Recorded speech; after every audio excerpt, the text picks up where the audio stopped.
UNED Derecho, audioclase.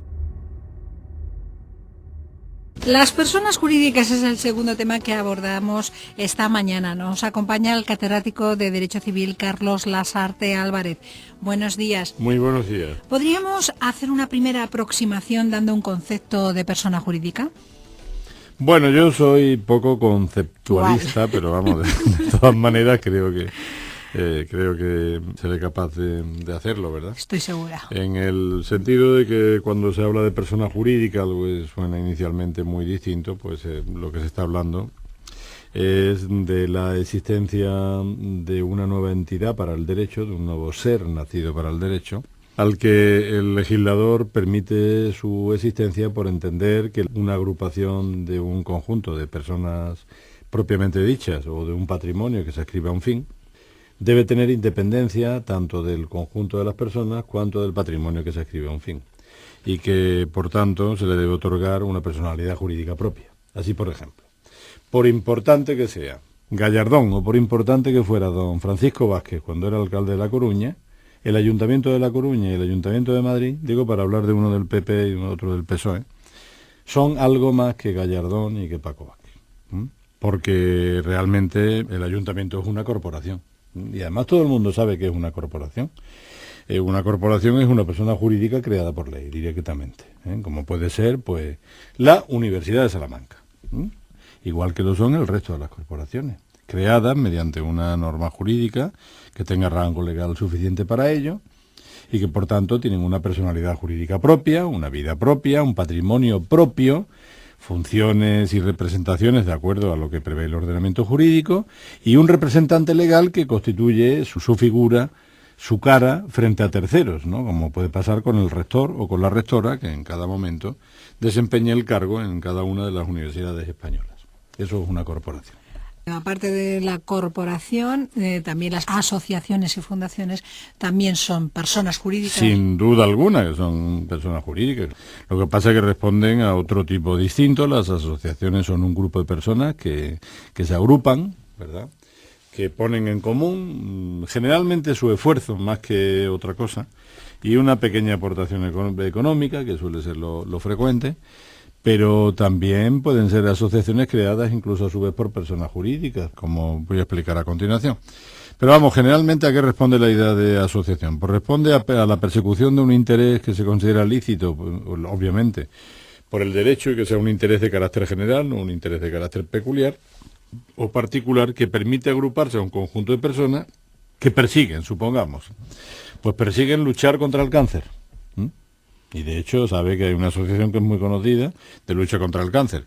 O que persiguen por el contrario que el ocio en la comarca esté ordenado. Y hay muchas asociaciones que son de pescadores, de cazadores, de tal y cual.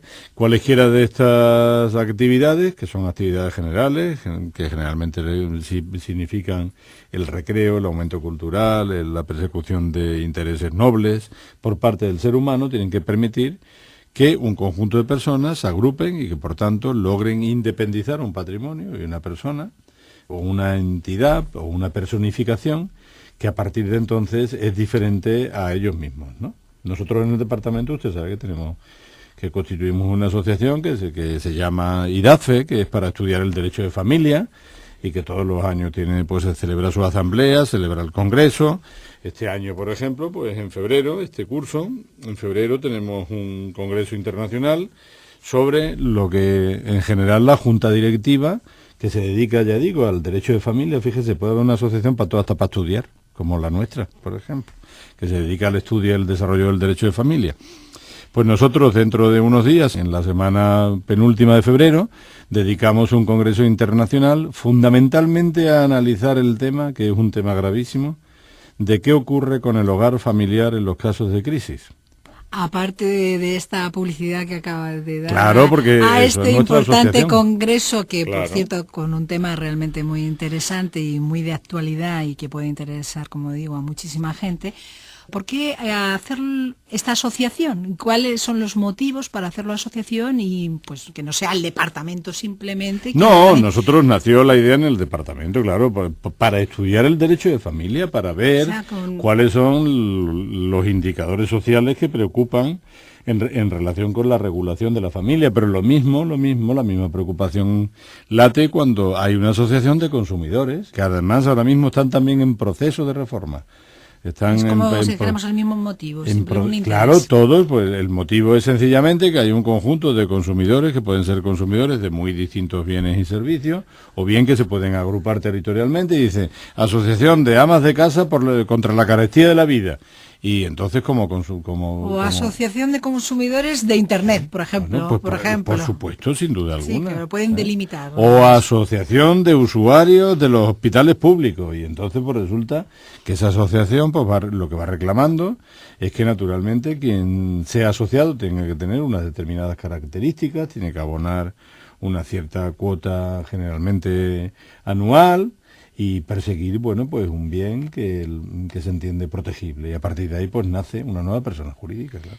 Entonces, estamos hablando de las asociaciones.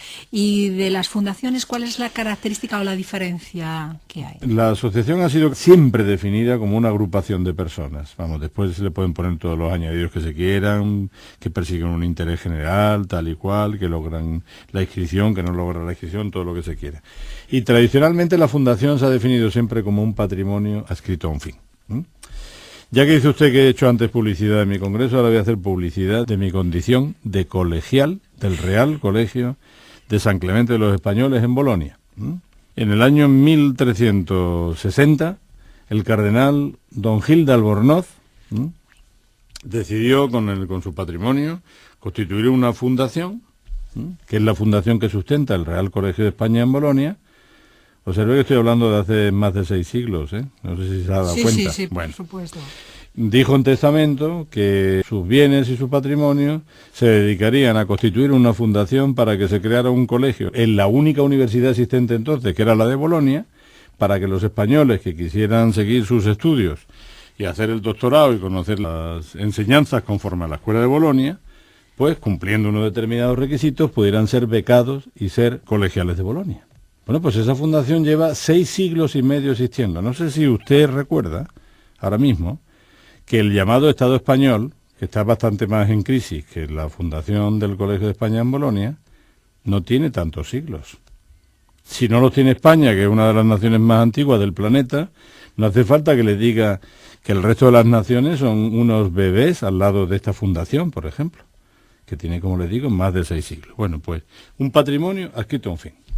Y además generalmente un patrimonio que en muchos casos es un patrimonio muy importante. Es decir, don Juan Marc, vamos a cambiar ahora el registro, fue un hombre muy discutido, muy discutible, pero sin duda alguna lo que nadie discute es que los bienes que escribió y que destinó a la Fundación Marc han sido desde el punto de vista cultural una de los mayores retos y de las mayores inversiones, sobre todo en sentido de potencial cultural, que se han realizado en España. Un patrimonio que se separa, que se escribe a un fin, que se nombra por tanto un patronato y que después el gobierno o los gobiernos controlan a través de sus protectorados, ¿no?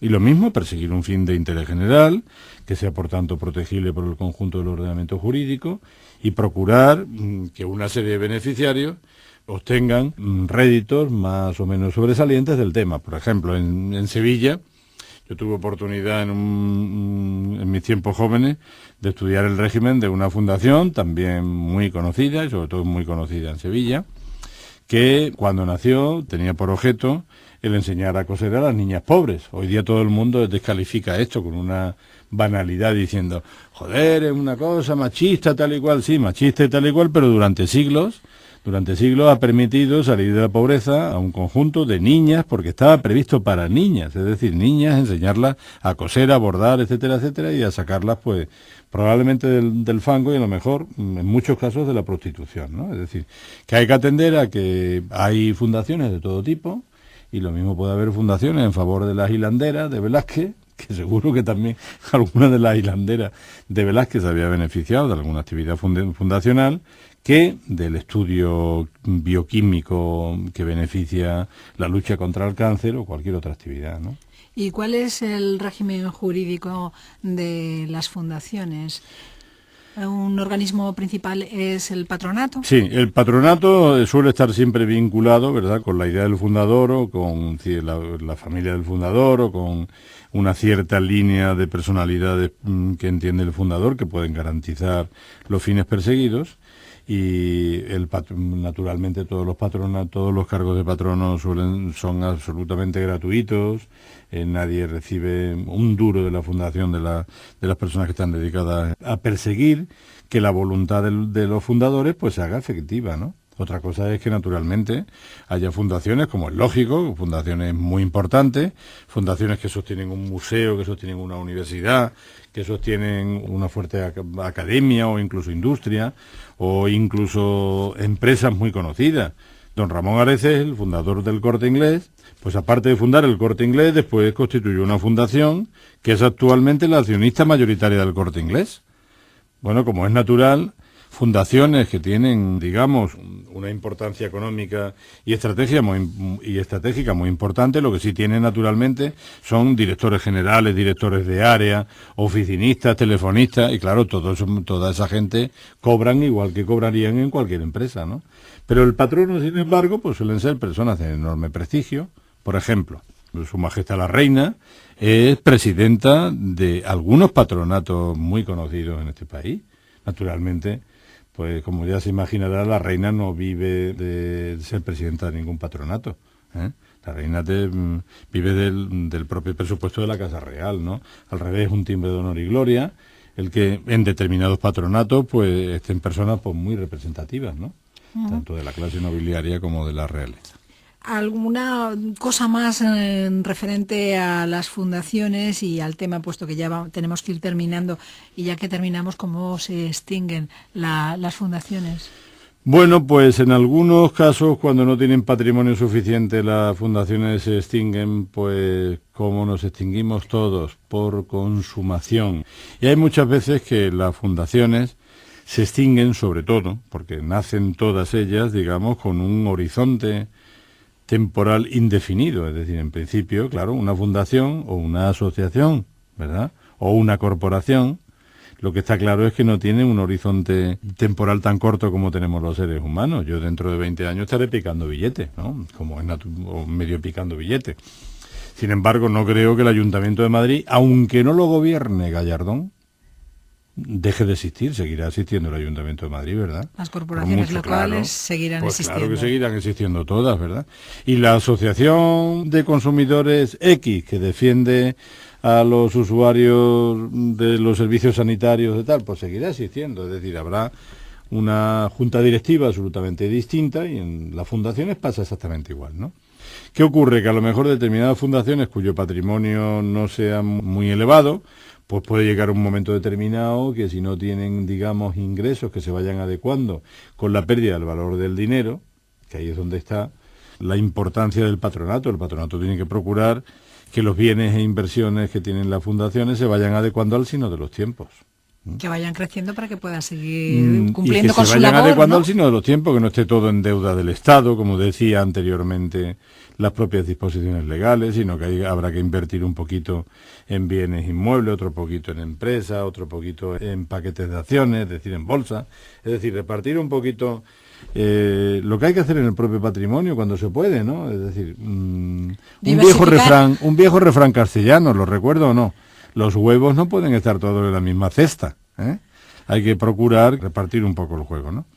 Pero ciertamente, claro, las fundaciones, entre otras cosas, cuando desaparece el patrimonio, no tienen patrimonio suficiente para atender a su fin, se tienen que producir pues un fenómeno de absorción o de fusión con otra fundación. Aquí vamos a terminar, profesor Lasarte. Como siempre, porque estamos mal de tiempo. Hemos cumplido con el tiempo. Muchísimas gracias. Muchas gracias, muy buenos días, buenos días.